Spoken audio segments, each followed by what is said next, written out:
What is up, ladies, gentlemen, and unidentified folks? It's your boy Swugman, and I'm back from my hibernation. What's up?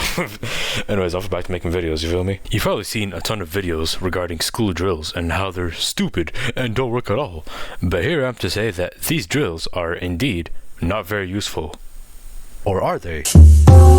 So I looked into the drills, and now I want to see just how likely these are to work. So, let's go, shall we?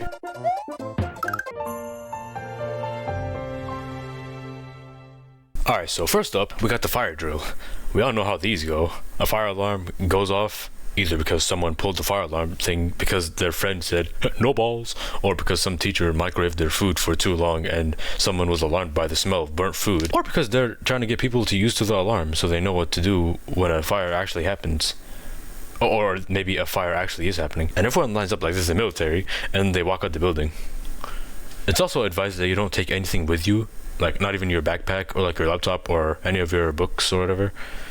But if it were me, I'm taking all my stuff. I don't care what anyone says. Hey, your life is more important than your stuff. Bitch, my stuff is my life. I'm going out with my stuff even if my chances of dying increases. I'll manage, bro. I'll tank.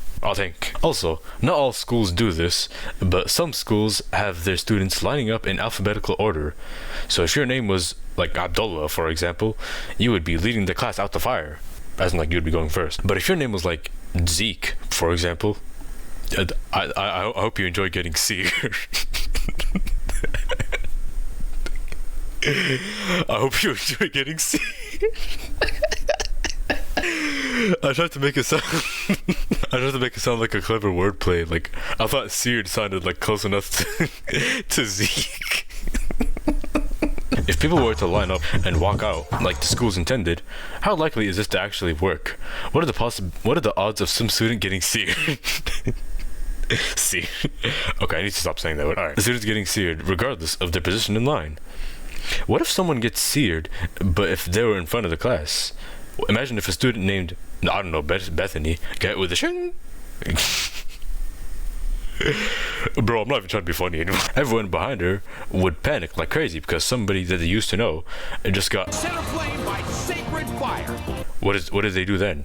Do they continue on without Bethany, or they're just like, man, fuck this line, I got a family to see, and just make a run for it? The way I made it sound, the line up in alphabetical order method sounds like complete garbage that would only realistically work if you used it with elementary schoolers.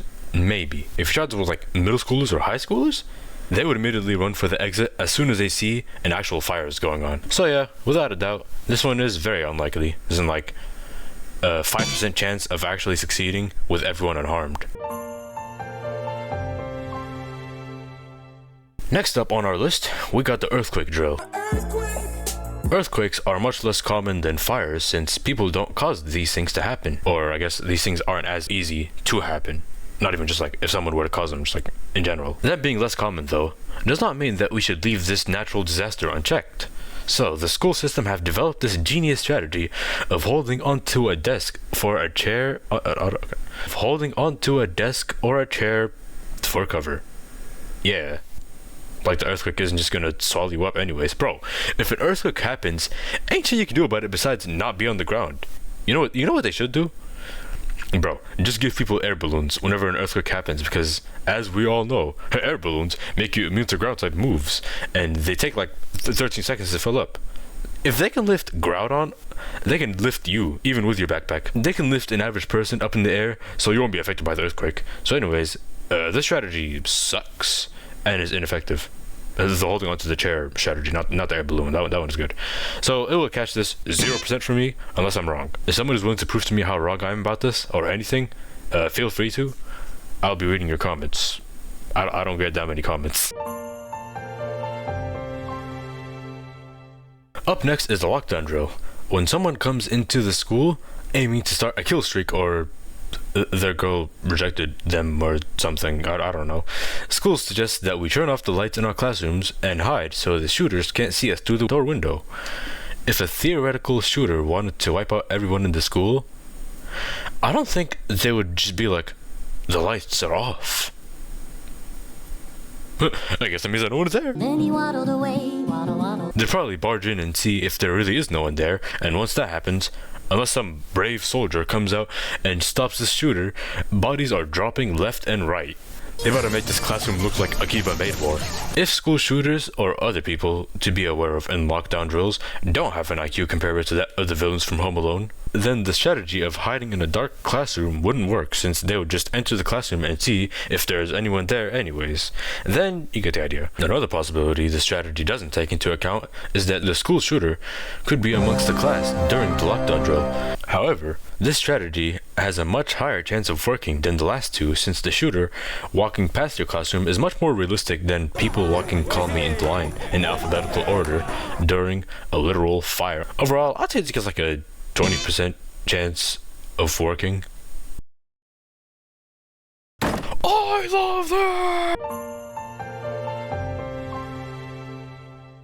And last but not least, we got the tornado drill. I remember back in 5th grade when I was introduced to them and I was like, wait, why do we have to cover our heads while the teachers don't? Do they have some kind of superpower that makes them untouchable by tornadoes? Or something along the lines of that. So initially, I never took this one seriously until today, which I will be taking it seriously. Getting down on the floor and covering your head is supposed to protect you from a tornado or minimize damage from a tornado, because I'm not sure how. In the face of a tornado, doing this won't make the tornado suck you up. I mean, it can kind of protect you from the roof falling on you, but it's still gonna hurt like hell. But I guess this drill ain't meant to protect you. It's meant to minimize the risk. Maybe that's how it is with all of these drills. They're not meant to be a surefire way to ensure that all of the kids are safe. They're made to ensure that everyone knows or has an idea as to what to do in the event of an emergency.